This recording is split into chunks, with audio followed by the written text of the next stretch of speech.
My dear students, now I will be inviting your attention to something neoclassical, or you can suggest the neoclassical spirit in Dryden'S, an essay of dramatic poesy, popularly known as I told you earlier, popularly known as dramatic poesy. Now, when I say or when I decide that I will talk to you about the neoclassical spirit in Dryden'S essay, I think as a speaker as well as a teacher, my primary duty will be to tell you something about neoclassicism. Neoclassicism, theoretical conceptual meaning of neoclassicism, number one. Number two, historical origin of neoclassicism. Number three, how neoclassicism continued to influence, continued to leave some kind of impact on the 17th century, that is Restoration, English literature, English drama, English literary activities, and also English critical activities. How was neoclassical spirit imported? Through which country? Through which writers of that particular country? And to what extent? Lastly, Dryden'S An Essay of Dramatic Poesy is neoclassical. So several problems, several questions. And I am not going to perplex you with all these several items, several questions. Rather, I will try to discuss all these things in a very simple manner so that you can understand me, so that a communication between you and me take place. All right? Then, neoclassicism, it was based on an admiration. Admiration for what? Admiration for the cultures of ancient Greece and Roman Empire. Which two countries I am referred to? Number one, ancient Greece, and number two, the Roman Empire. Now, why do the Pandits, scholars, refer to these countries, ancient Greece and Roman Empire, as the citadel, prasad, hormo amra banglaয় যাকে বলি, as the citadel of neoclassical learning, neoclassical literature, culture? Because these neoclassical cultures in ancient Greece and Roman Empire were credited with the highest achievements in art, philosophy, politics, and literature. Everywhere. Art, philosophy, politics, and literature. Now, according to the neoclassical theory, the writers of classical Greece and Rome established, and not only established, they perfected also the principal literary genres for all time. I think I should repeat my sentence so that you can properly understand. Now, according to the neoclassical theory, the writers of classical Greece and Rome established and perfected the principal literary genres for all time. And in this connection, the literary scholars, great scholars, Pandits, as we say, they refer to three texts of the ancient times. One is Aristotle's Poetics. You have heard the name of Aristotle's Poetics, and not only you have heard, you do go through Aristotle's Poetics from while going through or while sitting for the examination. Poetics was written in 334 and 324 BC, before Christ, followed by another outstanding critic of the classical period. His name was Horace, Horace. The title is Latin title. I would obviously like you to remember the Latin title and not the English translation. English translation is The Art of Poetry. But being the student of literature, being the student of English literature, you should always pose that you are an intellectual. You are intellectuals, and therefore, instead of English translation, you should always say in Latin, Ars Poetica, written in 17th century BC. And not only so, third one is, you have also heard his name. At least you do distinctly remember his name, Longinus, Roman critic, Roman theoretician. His famous critical discourse is titled as On the Sublime. On the Sublime. It was written much later than Horace's Ars Poetica or Aristotle's Poetics, because it was written in 1st century AD. Now, Horace's Poetics, Ars Poetica, Longinus, they are the pioneers in classical, neoclassical criticism. They are the models. Why are they models? Because they gave us insight, their writings give us insight into ancient literature. They also familiarize us with the methods, with the modes for analyzing any literature. Now, what do the neoclassical critics assume? What do they think? Now, neoclassical or neoclassicism had the assumption. Neoclassicism has the assumption that the task of the literary artist is primarily to instruct the readers in religious, moral, and ethical truths. Now, how would the readers be instructed in religious, moral, and ethical truths? Simply by saying, oh, do not speak a lie, do not tell a lie, always speak the truth. Is it this kind of ethical truths, religious truths, moral truths? No. But all these ethical, religious, moral truths are to be put within the framework of poetry, within the framework of drama. Is it clear? And therefore, what is the task of the critic? The task of the critic is to judge the playwrights or poet from the point of view of this neoclassical principle. The task of the critic is to evaluate, judge a playwright or a poet from the point of view, from this neoclassical point of view.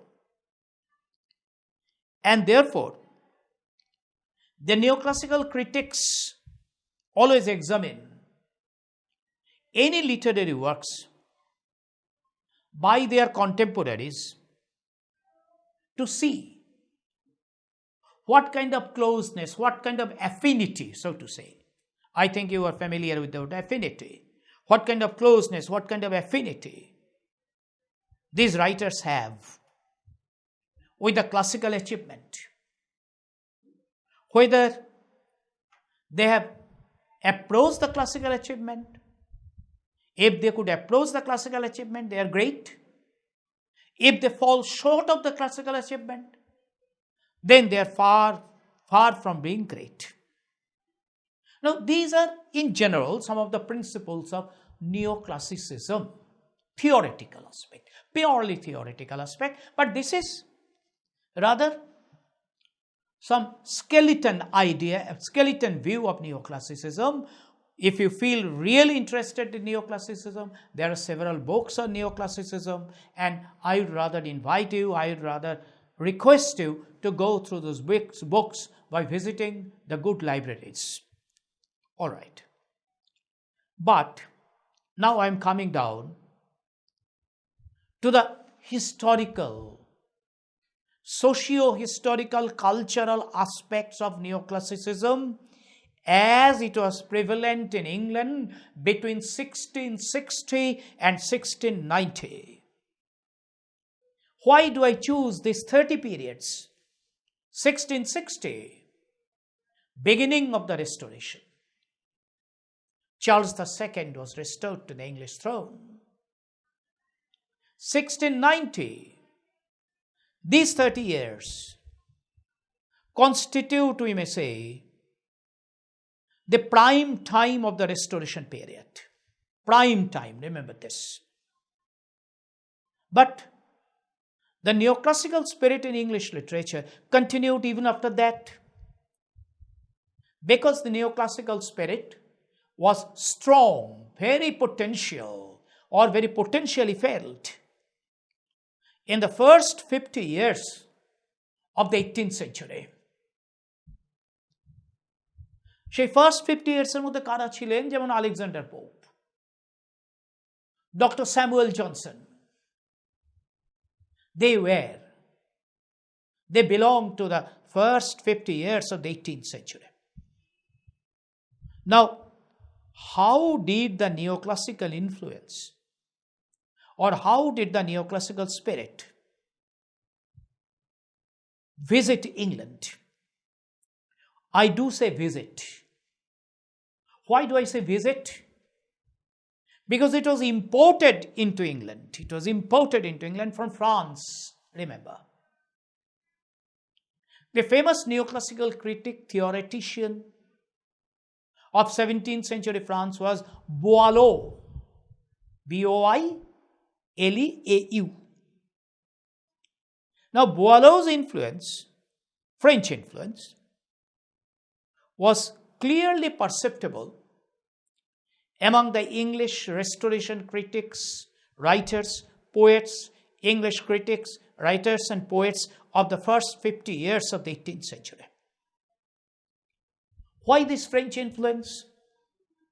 Let us try to remember very briefly how the French influence came over to England. Because Charles II, who was practically born and nurtured, brought up in France, brought with him the French culture, the French habit, the French moral, literary, aesthetic ethos. It is therefore natural that there should be something French.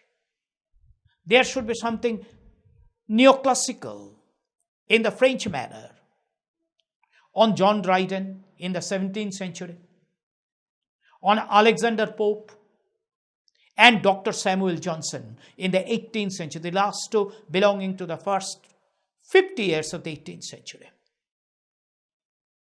Of these three, Dryden, Alexander Pope, Dr. Samuel Johnson, I would like to consider, that is my personal opinion, you may agree with it, you may disagree with it, John Dryden was the most rational. Because, why rational?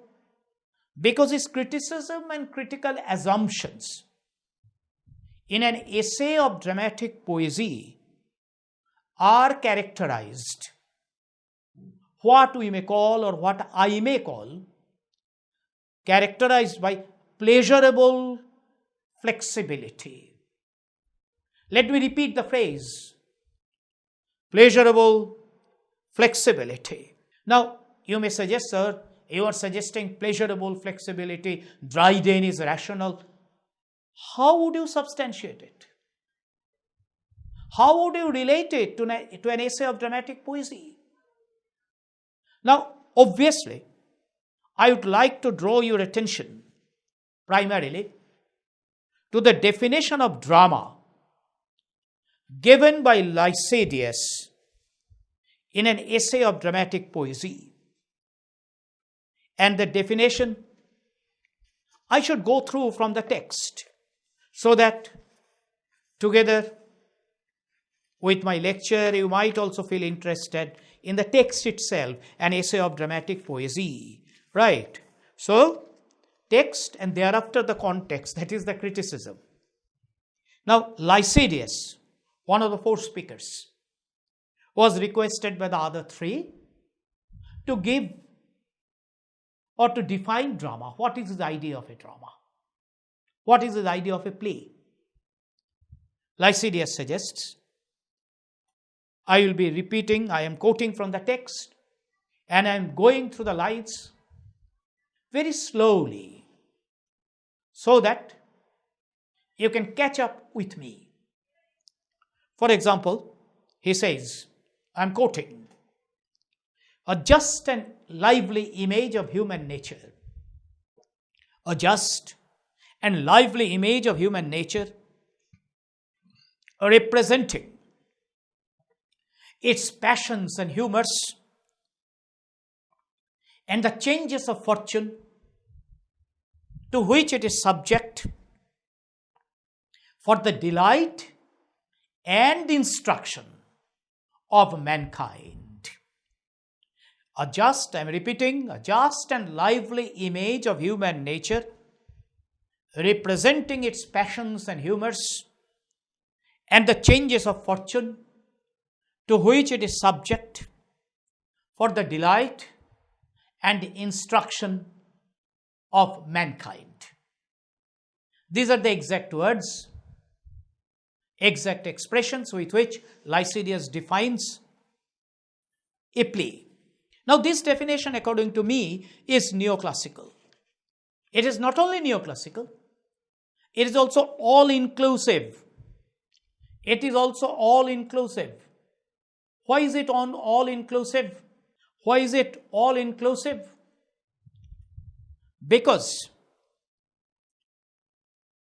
notice the definition itself. Once again, notice the definition. Notice the description of a play by Lycidius. What do we find there? It takes within its orbit not only tragedy but also comedy. As it is clear to us from the two expressions, passions and humors. Passions, the word passions refers to tragedy. Why? Because high emotions, passions means high emotions. Passions meaning strong emotions of love, envy, ambition, revenge. These are accommodated in a tragedy. While humors, meaning eccentricities, whimsicalities, and whimsicalities, eccentricities of all types. One of them being stupidity. Now, these are the materials, or these are the things, these are the things of human temperament which go with the comedy. There is no doubt about this. For example, you have heard the name of the two plays by Ben Jonson, very famous plays. Every man in his humor, every man out of his humor. The concept of humor is also dealt with in Alexander Pope's famous mock heroic poem, The Rape of the Lock. And therefore, humors refer to the comedy. Thus, it shows Dryden'S catholicity of mind, his wide reading, his scholarship, you can say his erudition. But when Lycidius says that what is the ultimate object of a play? The delight and instruction of mankind. Remember the phrase. The delight and instruction of mankind. Now, this particular purpose of any play, whether a tragic play or a comic play, sounds very much Horatian. Horatian coming from the proper noun Horace. Now, Horace, I have already referred to Horace. You remember it. Horace's Ars Poetica has suggested that any dramatic poesy, that is, any play, any drama, should have twofold purposes. What are the twofold purposes? One is to instruct, মানুষকে শিক্ষা দিচ্ছে, and the other one to please, মানুষকে আনন্দ দিচ্ছে. Therefore, edification and amusement. These are the dual purposes of any good play. Now, in this respect, therefore, Dryden adheres very strictly to the neoclassical concept of a play, to the neoclassical purpose, design of a play. But, here is a great but. That is, now, well, before I answer why but, I should also draw your attention to the neoclassical spirit of Dryden's criticism in an essay of dramatic poesy, by pointing out that in the entire essay, Dryden gives larger space to Ben Jonson, Beaumont and Fletcher than to Shakespeare. And because of his critical zeal, enthusiasm, he even affords a singular place to Jonson's play, Epicoene, I have already referred to this, Epicoene, or The Silent Omen. In my edition I am following is obviously English critical texts edited by N. Wright and Chiquera. Now, in that particular edition, you will find, turn up the pages 91 to 95. And if you turn up the pages for 91 to 95, you will find detailed discussion of Jonson's play, The Silent Omen. It is a none too popular play by Ben Jonson, but Ben Jonson chooses it simply because it follows the neoclassical dramatic critical principles. So, Dryden is neoclassical, emphatic. But, now I am coming down to the question of but. But or yet, Dryden is a neoclassical with a difference. Why difference? Let me draw your attention to, in one single sentence, let me draw your attention to the basic differentia, the basic difference between Dryden and Dr. Jonson, Dr. Samuel Johnson. I am not abusing Dr. Jonson, but I am stating a truth about him. Dr. Jonson's neoclassicism is marked by obstinate orthodoxy. Why obstinate orthodoxy? Now, in your syllabus, I think there is Life of Milton by Dr. Jonson. You will find that in that particular essay, Jonson, being a neoclassical, gives lesser importance to Milton the sonneteer, to Milton the lyric poet. Rather, he puts greater emphasis on Milton, the epic writer. And in this respect, Dryden is different from Jonson. No orthodoxy is there. No obstinacy is there. He is rational, he is flexible, he is essentially logical. For example, his appreciation of Shakespeare, although it occupies a shorter space, is essentially warm, sincere, genuine.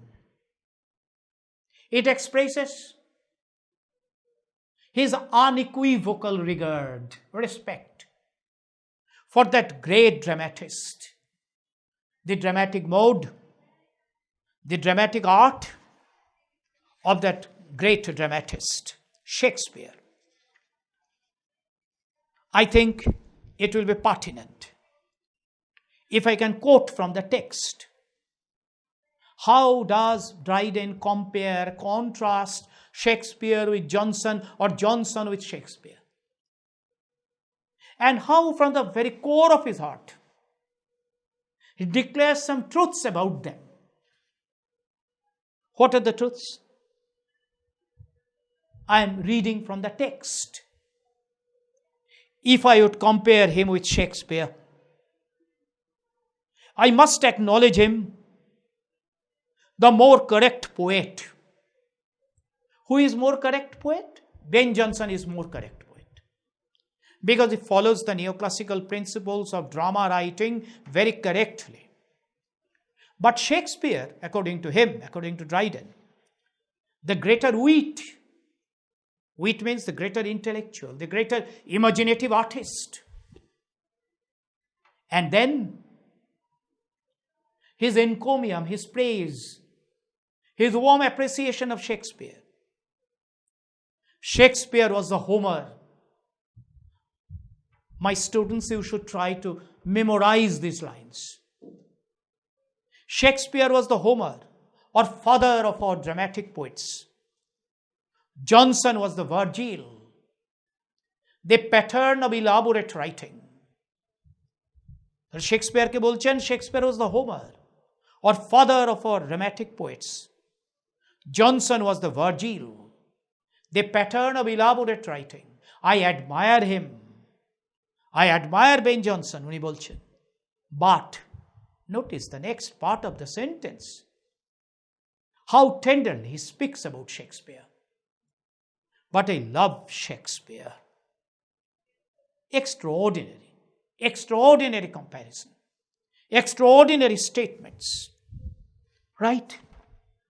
And therefore, it is this flexibility, it is this rationality, it is this reasonableness in Dryden's neoclassical approach to literature, approach to Ben Jonson, Shakespeare, that he is a neoclassicist with a difference.